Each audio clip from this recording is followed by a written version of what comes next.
Happy New Year's Eve, painting friends. I'm down in the studio today. I want to show you a couple of my favorite things about the studio from the year 2024 and how I'm gearing up for the year 2025.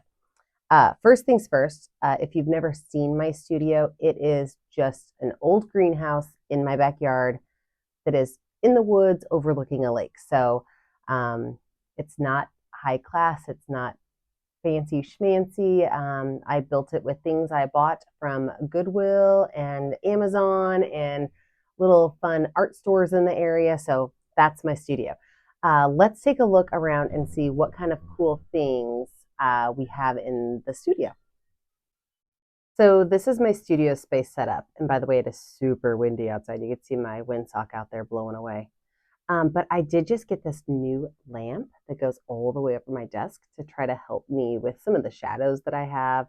Otherwise, I just have lights all over the place in my studio to try to make the best images for you guys.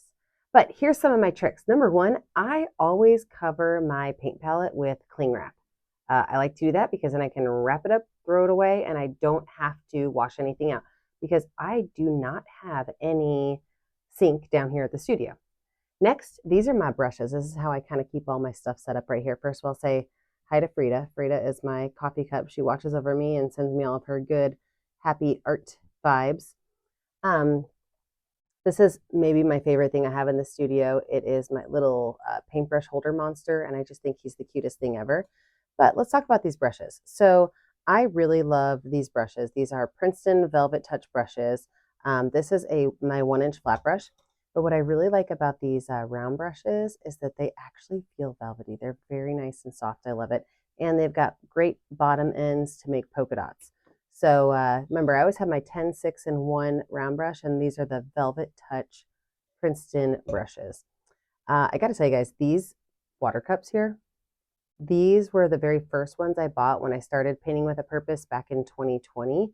I got them from like the Dollar General, and they have been the most wonderful little water cups. I just love the way that they look, and they were like $1.50, so they're wonderful. Now, paints. A lot of people ask me what kind of paints I buy. I'm going to be honest. Sometimes I load different paints into one bottle. So while this is the Master's Touch, I think I got this at Hobby Lobby. I just really like these jars. And what I do is I just buy random heavy bodied acrylic paints and I add them to it. But the reason I keep those jars is don't they look pretty up there on my shelf? I just like the way that they look. Now, right over here, what's this? This is everything I have done this year.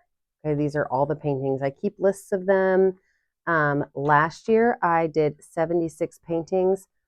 Today I have done 79, but guess what?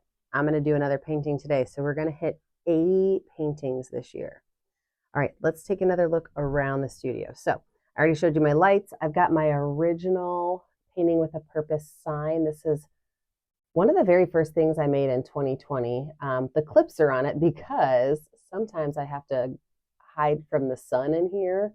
And so I will clip my curtains up to that to help keep the sun away. Which, speaking of curtains, here they are hanging from the ceiling. They're tied up right now because, well, I don't want them in my way. Everybody's favorite, the studio dogs. Basil is the one in the back. She's the blonde and white one. Hayden's the one looking at me like, Mom, why are you putting me on camera? Some of my other favorite things, these snowflakes, they've seen a better day, but they're so pretty. And when the sun comes in, they shine. People always send me these amazing little trinkets, rainbow trinkets. I love little rainbow trinkets. I have this just a little happy banner. It's all about being patient and kind and helpful and outdoorsy. Here's some more of my fun little trinkets I have hanging up. And then we pull it back around, and there is my studio space. I've got a vacuum cleaner down here, some pillows, my heaters, and my air conditioner because, let's be honest, this is a greenhouse. It does not stay warm or cold very often. I hope you had fun on the little studio tour this morning. I hope that your 2025 is as creative and fun and magical and safe and everything that your 2024 was. Thank you for tuning in. Thank you for keeping this crazy dream of mine going year after year after year. Thank you for always sending me the ideas and creative thoughts that you have, and have a safe, warm, creative New Year's Eve.